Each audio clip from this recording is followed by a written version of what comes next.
One of the major reforms of Pope Francis's pontificate is legal in nature.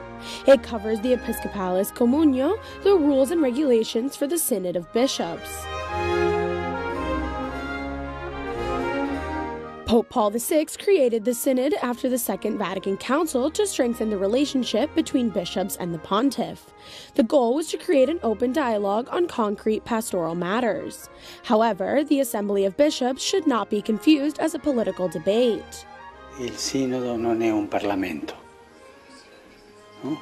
È uno spazio protetto perché lo Spirito Santo possa attuare.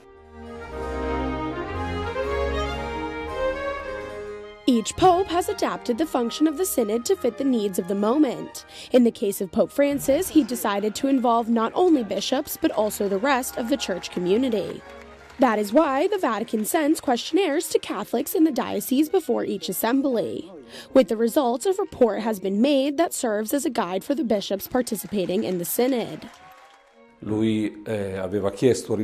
Pope asked several times that listening be a fundamental principle in the life of the Church. In a democracy, what works in general is the opinion of the majority. In the Synodal Church, the principle that regulates the life of the Church is the sensus fidei. This is the voice of the Holy Spirit manifested through the baptized. With the document Episcopalis Communio, the Pope sent a message to bishops, priests, religious, and laity not to forget that the Church is not only the hierarchy, but all the baptized people.